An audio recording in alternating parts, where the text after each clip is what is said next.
بسم الله الرحمن الرحيم. رب اشرح لي صدري ويسر لي أمري واحلل عقدة من لساني يفقه قولي. السلام عليكم ورحمة الله تعالى وبركاته. kusoo dhawaada maadada biochemistry chapterkiisii koowaad aan maanta halkaan ku sharxi doono. weli waxaa ku jirnaa kala qaybinta amino acid. hadda marka waxaan galeynaa kala qaybin amino acidkii qaybtii biyaha jecleed. hadda waxaan ka soo naqay qaybtii biyaha necbaneed. hadda qaybtii biyaha jecleed u gudbaynaa. kan biyaha jecel marka waxaan soo sheegay nasirkiisa asiga xitaa in loo sii kala qaybiyo mid danab wato iyo mid aan danab wadan. midka danabka watana wuxuu soo noqdaa labo inuu noqdo mid danabkiisa negative tahay diidma tahay yani negative tahay midna danabkiisa uu yahay positive. marka haddii aan soo dhaweeyo kani waa qaybtii biyaha jecleed khaasatan qaybtii danabka aan lahayn. waxaa ka mid ah marka serine amino acidka loo yaqaano. qaybahan shaqadooda gadaalaan kaga hadli doonaa. serine ka mid ah, waxaa kaloo ka mid ah threonine, waxaa kaloo ka mid ah tyrosine. tyrosine hadda waa idin soo sheegay waxaa asalkeeda ka yimaadaa phenylalanine. marka maadaan tyrosine waxaan dhahay waxay noo sameysaa midabeynta jirka yani madowgay noo sameysaa. marka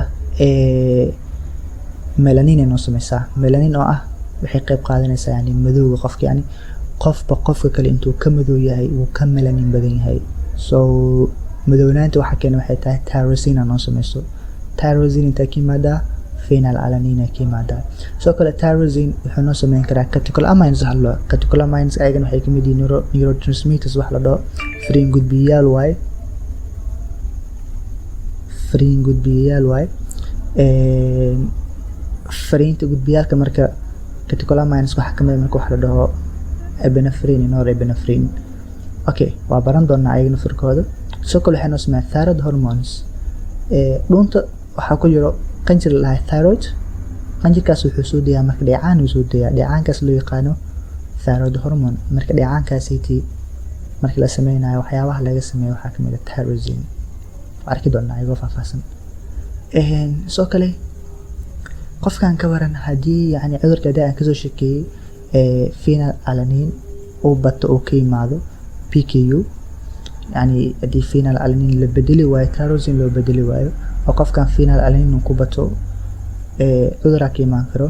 so markaas qofkii tyrosinta ku yaraanayso. marka qofkaasi haddii PKU uu qabo phenylketonuria la cudurkaasi haddii cudurkaas uu qabo qofkaas waa in la siiyaa marka tyrosine in la siiyo waayo.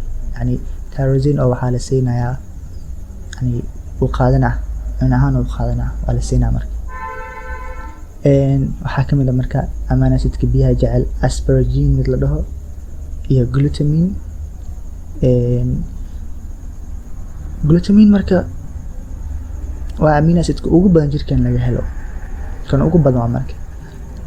soo kale nitrogen donor waaye yani nitrogen waa naqaanaa. nitrogen ku baxshaa marka khaasatan wuxuu bixiyaa markii loo baahan in la sameeyo porins iyo pyrimidines. porins iyo pyrimidines waxaa yani laga sameeyaa DNA laga sameeyaa. cysteine. cysteine waxay kamid tahay kuwa jecel biyaha. cysteine waxaa loo isticmaalaa iyadana waa arki doonaa gadaal noogu imaanaysaa asagoo si fiican faahfaahsan. marka aspartic acid waxaan soo galna marka hadartaanayti qaybta chargedka ah. hadda waxaan kasoo hadlay kuwa biyaha jecel inay noqdaan kuwa danab leh oo charged ah iyo kuwa aan charged wax danab aan lahayn. hadda marka waxaa soo galay kuwa danabka ah. marka kuwa danabka ah waxaan usii kala qaybiyey negative iyo positive usii kala qaybiyey. marka positive amino acidska ama positive chargedka waxaa loo yaqaanaa basic amino acid. kuwa negative chargedka ana waxaa loo yaqaanaa acidic amino acid. marka haddii negative uu yahay amino acidkan acidic aa dhihi kartaa. haddii positive uu yahayna basic aa dhihi kartaa. okay maxaa acidic loo dhahay maxaa basic loo dhahay ama maxaa negative loo dhahay maxaa positive loo dhahay. waxaa si fiican ugu fahmi doonaa hadduu ilaahay idmo cashirkan maanta cashirka xigo aan kaga hadli doono sifooyinka aashitada iyo alien amino acidka. Cashirkaas si fiican ugu fahmi doonaa hadduu Ilaahay idmo. waxaa kamid ah marka kuwa negative charge-ga ah aspartic acid kamid ah, waxaa kaloo kamid ah glutamic acid. Okay, glutamic acid maxaa jirkeena muhiim u leeyahay? Jirkeena muhiimadu u leeyahay waxay tahay waxaa laga sameeyaa maado loo yaqaan GABA. GABA neurotransmitter ahaan u shaqeysaa afrin gudbiyo waaye. waxayna ka shaqeysaa maskaxda, ka shaqeysaa laf dhabarta. soo kale glutathione maado laga sameeyaa. glutathione difaaca jirka qayb qaata, yani jirka waxay ka difaacdaa, yani waxay diidaa in RBC dhibaato inay gaarto, dhiig cas dhibaato inay gaarto ka hortagtaa.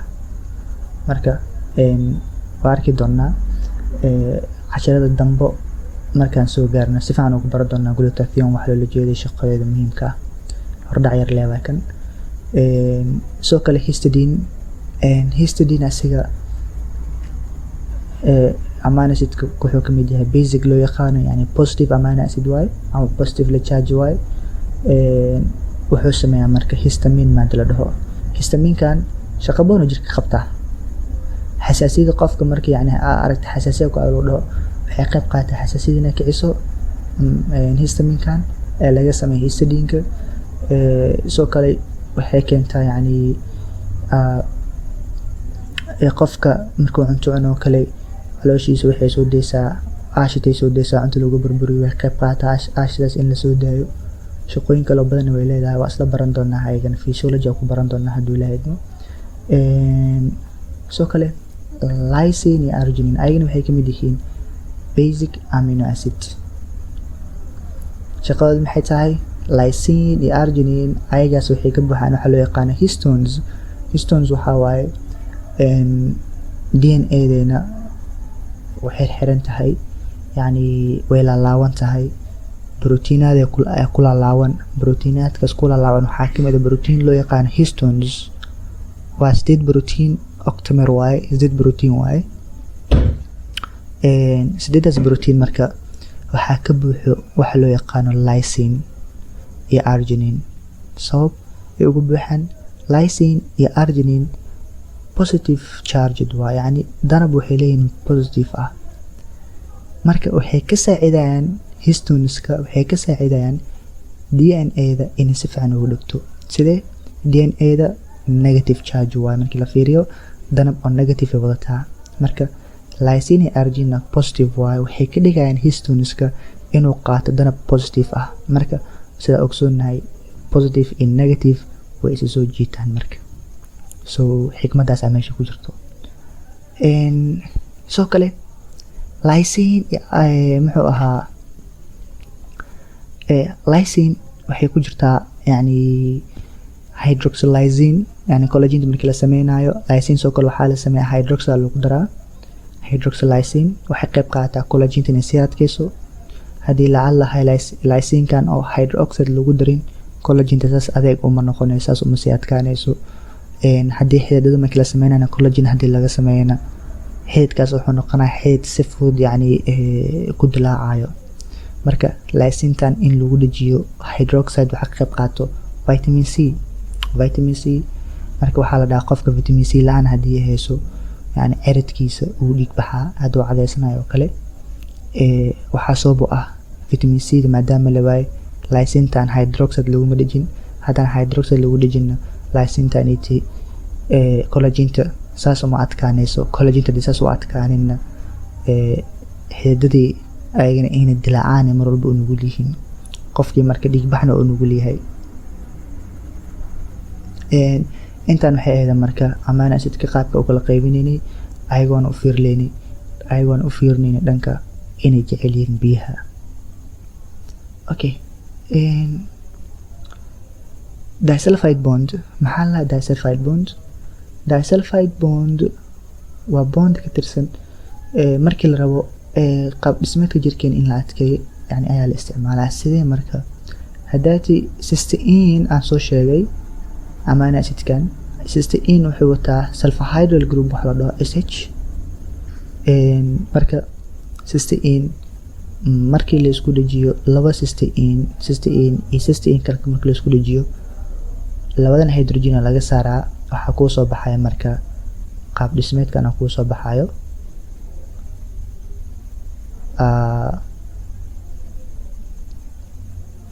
waxa ku soo baxay qaab dhismeedkan oo loo yaqaano cysteine. Ha ku wareerin cysteine iyo cysteine laba kala yihiin. Cysteine wuxuu ka samaysan yahay laba cysteine la isku daray. Marka cysteine kaniti muhiimadda jirkeena uu leeyahay maxay tahay? wuxuu noo sameeyaa cysteine wuxuu noo sameeyaa disulfide bond. Disulfide bondigaasayta marka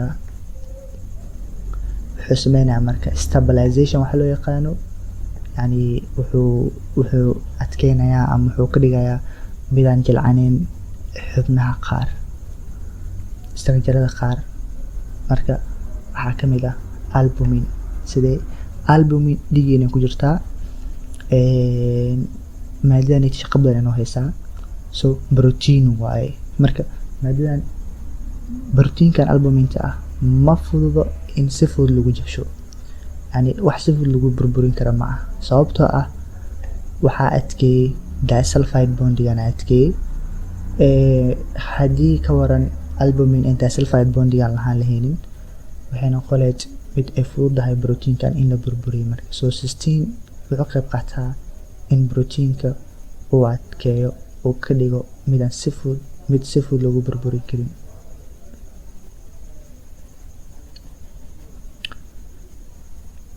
marka hadeertan waxaa soo sheegay hydrophilic amino acid qaarkood waxaan kasoo hadlay shaqooyinkooda, qaarkoodna shaqooyinkooda sooma sheegin. marka shaqooyinkay qabtaan waxaa kamid ah marka isla fiirinaha mar waa kuwana amino acidka qaar qaab dhismeedkooda markaa fiiriso waxay leeyihiin OH ee qaar wataan, qaarna amino group wataan oo dheeraadi ah. marka muhiimadda ay leedahay maxay tahay OH-ka amino groupka, yani OH-kan yani ooda qaybta ooda ah, OH-kana ooga iyo amino groupka oo enta ah. muhiimadda uu leedahay waxay tahay waxaa lagu dhijiyaa waxa loo yaqaano glycosylation lagu sameeyaa, yani sukura lagu dhijiyaa markii la rabo in lasoo sameeyo protein.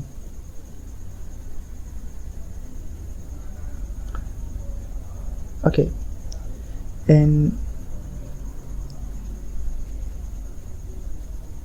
so the acidic amino acid aspartic glutamate have carboxyl group that are negatively charged, whereas the basic amino acid lysine, arginine and histidine have nitrogen atoms that are positively charged.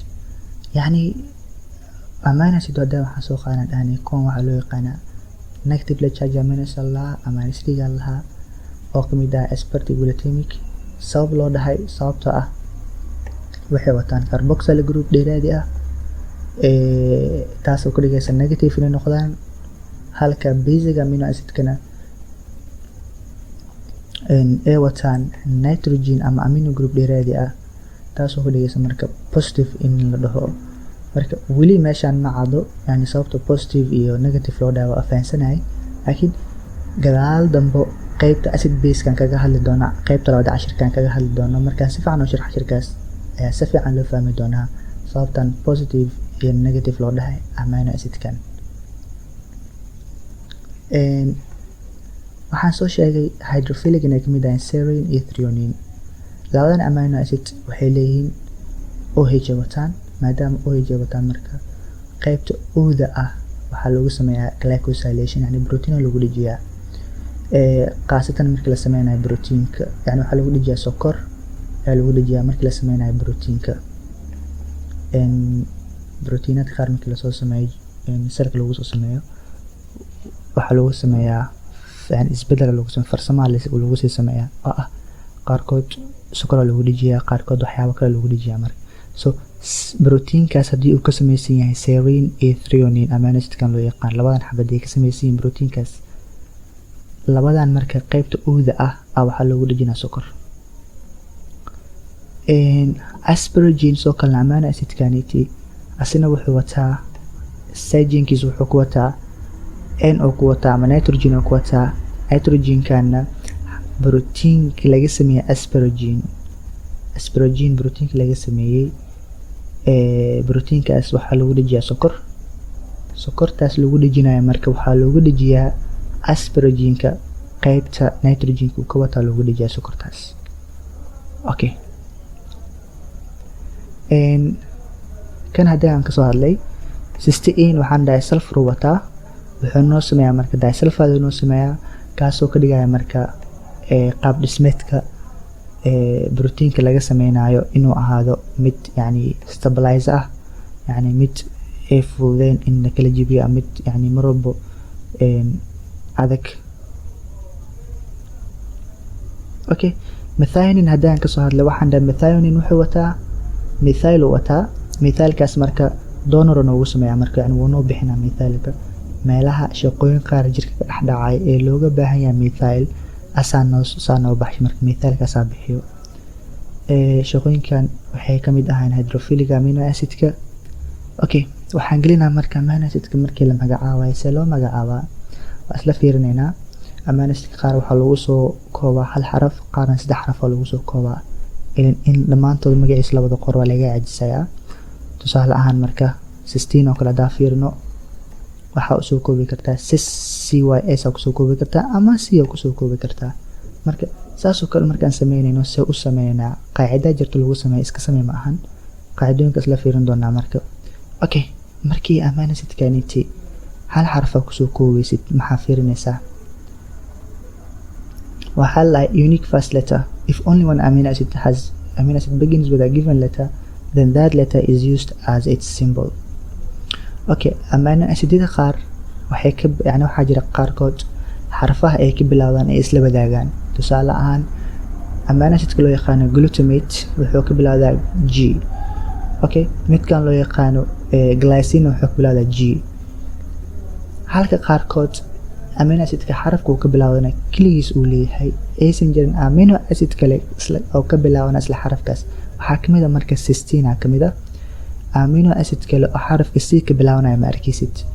marka waxaa lahay haddii amino acidkan xarafka uu ka bilaawanayo kaligiis uu wato, uusan jirin amino acid kale xarafkaas uu ka bilaawanayo la wadaagayo, markaas amino acidkaas haddii aad rabto inaad soo gaabiso xarafka uu ka bilaawanayo waa usoo gaabin kartaa. tusaale ahaan waxaa kamid ah valine kamid. tusaale ahaan valine xarafka uu ka bilaawda VY ma arkaysid amino acid kale oo V ka bilaawanayo, marka haddii uusan jirin V-ga kaligiis waa siin kartaa. Okay, maxaa kale waxaa lahay amino acidyada qaar xarafkay ka bilaawanayaan way isleeyihiin, markaas maxaa midkee la siinaa xarafkaas? marka waxaa lahay if more than one amino acid begins with a particular letter, haddii amino acid ka bilaawanaya xaraf qaar ah yani ay yihiin dhowr xabo, waxaa la qaadanaa kan the most common of these amino acid receives this letter as its symbol. yani amino acidyadaniti xarafka ka bilaawanayaan yani ay isleeyihiin kan ugu badan ee jirkeena ku badan aa la qaadanaa. tusaale ahaan glycine iyo glutamate iyo glycine soo ahaan loo soo qaatay, labadooda waxay ku wada bilaawanayaan G. midkee qaadanaya yani amino acidkee G ka siinaya markaas soo gaabinaysid? waxaa G la siiyey glycine, G la siiyey sabab G loo siiyey glycine oo glutamate G loo siin waayo waxaa loo siiyey waxay tahay glycine G waxaa loo siiyey in uu yahay kan ugu badan ee soo laalaabto. yani jirkeena protein marka la sameynayo amino acidka ugu badan ee proteinaadka laga dhaxeeyo glycine kamid ah, markaasaa shaqo walbo la sameynaa protein ah oo ku jira acid ma ka baxsano, markaasaa ugu badan oo soo laalaabto. saa darteed asiga waxaa la siiyey marka G. waxaa jira marka amino acidyada qaar oo leh yani qaarkood marka markii xarafka ugu hore la siinayo waxaa loo fiiriyey dhawaaqis waa loo fiiriyey.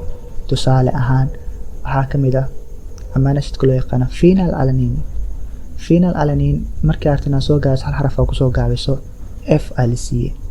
waa ogsoonahay inuu P ka bilaawdo asoo p ka bilaabanaya haddana p lama siinno f aa la siiyey.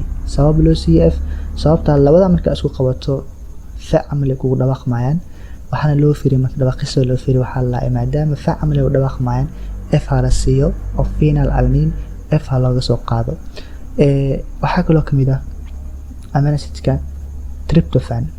tryptophan waxaa la siiyey w waa ogsoonahay w dhawaaqista kama mid aha marka maxaa w loo siiyey marka dhawaaqis ahaan weli loo fiirinaya sidee waxaa lahay tryptophan adigoo dhaho kale kasoo qabo tryptophan okay sida yacni oo ereygaas asalkiisiiba keena ma dhihi jiray Elmer Fudd ninkii fikradan soo alfaway. marka amino acidka markaan siinayna hal xarf markaan siinayno kow waxaan u fiirinaynaa amino acidkaniti keligiis ma xarafkaas ka wataa haddii keligiis uu wato xarafkaas uu qaadanaa haddii uu jiro mid kaloo labada xarafkaas waxaan fiirinaynaa labadooda jirkeena borotiineedka laga sameeyo yaa ku badan midka ku badan xarafkaas siinaynaa. okay qaar waxaa jira marka xarafka ka bilowdan xataa aan la siinin kuwaas waxaa loo fiirinaa marka dhawaaqista loo fiirinaa dhawaaqis ugu soo sokaysa marka ay uu lahaan karaa la siinaa.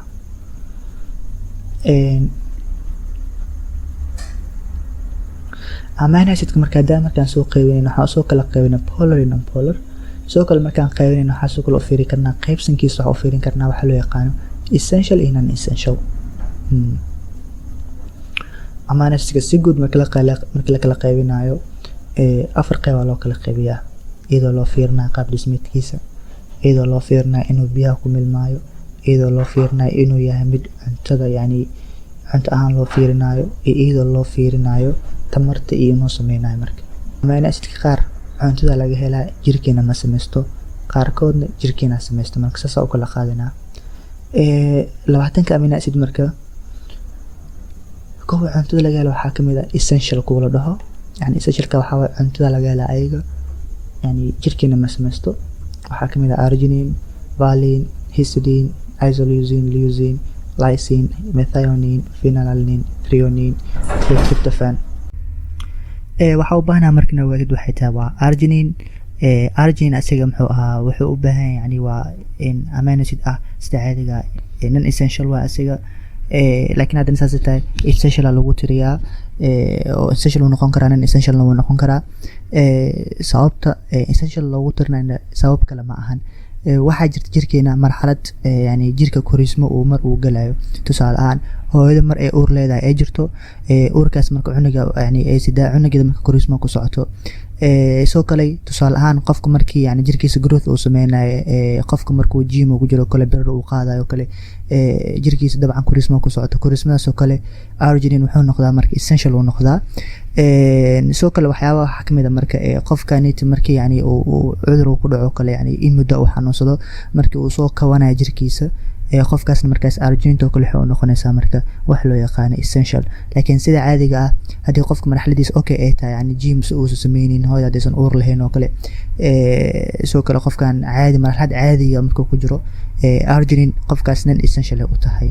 non essential waxaa kamid ah marka glycine, alanine, serine, cysteine, aspartate, asparagine, glutamate, glutamine, tyrosine, proline. marka waxaa jirta marka xusuusin mnemoniga la dhahaa yani kuwan essentialka waxaa ku xasuusan karta yani hal erey xifdinaysid oo ku xasuusan kartid dhamaantooda waxaa kamid ah ereygaas marka private team hall ama PVT team hall wax la dhaho waxaa ku xasuusanaya marka yani PVT team hall xusuusin yar waa marka wuxuu kusinaa inaad soo xasuusid essential amino acidka P waxa laga soo gaabay phenylalanine, V waxa laga soo gaabay valine, T waxa laga soo gaabay threonine, T da kalena tryptophan, isoleucine, methionine, histidine, arginine, leucine, iyo lysine. okay su'aala imaaday waxaa la dhahay xaaladee ayay noqon kartaa arginine inuu noqdo essential amino acid yani xaaladee noqon kartaa arginine inuu noqdo mid cuntada laga helo yani mid cuntada laga heli karo essential uu yahay. marka amino acidku kala qaado hande kuwana jirkeena samaysto kuwana cunta laga helaa goormo essential noqon karaa markii sokorta qofku qabo hooyada uur ma ka leedahay markii qofkan jirkiisa yani ay ku jirto muxuu ahaa bacteria fara badan yani dhiigiisa yani caabuq ku jiro bacteria fara sepsis loo yaqaana iyo markii qofkan starvation uu haayo yani macluul qofkan markii ay hayso jirkiisa wax korisma ka dhex soconin intaan goormuu noqon karaa pregnancy kana ah kan saxan hooyo uur markay leedahay arginine essential noqda markaas. Okay, cashirkeena qaybi dhamaadka soo gaarnay. Amino acidka asiga wuxuu yeelan karaa optical property waxa loo yaqaan oo ah muraayad iyo kale. Okay, waxaan soo sheegay alpha carbon of an amino acid. Amino acidka alpha carbon kiisa waxaa ku dhigan afar waxyaabood oo kala duwan. afarta waxyaabod maxay kala ahaayeen carboxyl, amino group, hydrogen iyo R.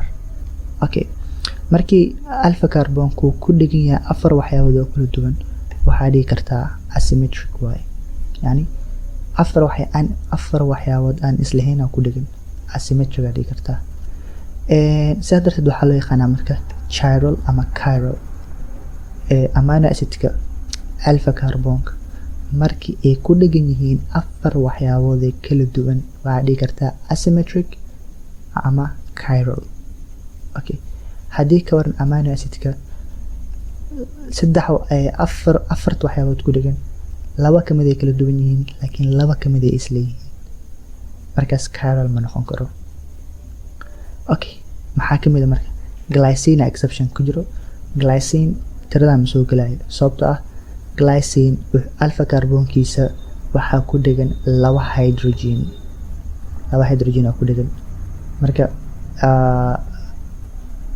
R groupka hydrogen oo ku dhigan meesha R groupka ee hydrogen oo ku dhigan hydrogen gooniin uu lahaabo laba hydrogen oo ku dhigan marka afarta shay ee ku dhigan carbonka afar waxyaabood kala duwan ma ahan laba ka mid ah isla oo ah hydrogen markaas chiral ma noqon karo asymmetric ma noqon karo.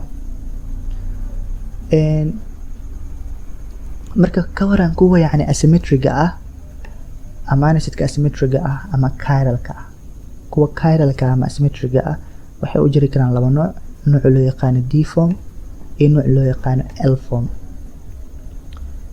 Kuwaasoo marka isku ah qaabkii muraayad oo kale ah.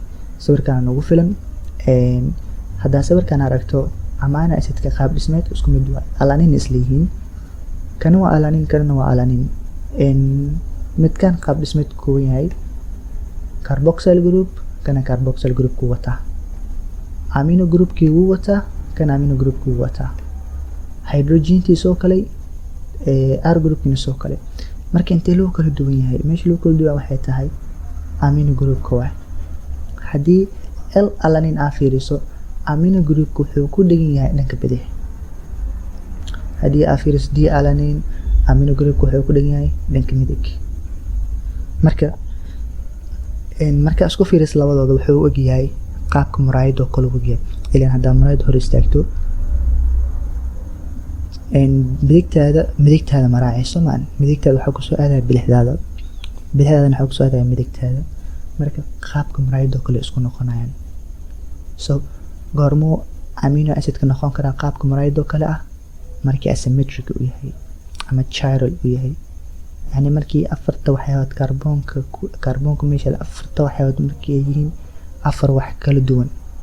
Okay,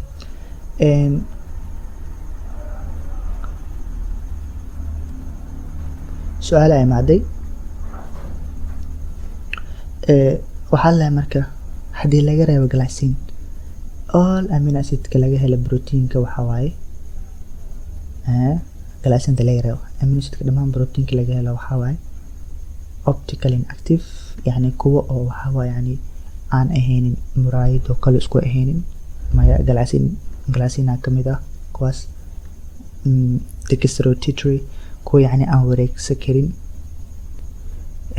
L configuration qaabkooda L oo kale waaye yani waxaan dhihi karnaa L alanine L asparagine oo kale dhihi karnaa ama wuxuu noqon karaa D configuration D raacsin karnaa marka midka saxda kee waaye L waaye marka amino acidka asymmetric ah ee proteinka laga helo jirkan laga helo L configuration waaye D ma aha D waxaa laga helaa bakteeriyada ayaa laga helaa iyo waxyaabaha loo yaqaano antibioticska daawooyinka antibioticska ah D alanine laga helaa ama D yani amino acidka noocu rabo ha noqdo D configuration noqona laakiin kuwa proteinaadka jirkeena ah amino acid ka samaysan yihiin nooca waxaa waaye L formka ah waaye cashirkeenina maanta intaas noogu yahay wixii aqalday nafteeda shaydaan ay ka ahaadeen wixii aasaxeen alla xagiisa ay ka ahaadeen tani kulanti dambo insha allah assalaamu calaykum waraxmatullaahi wabarakaatuh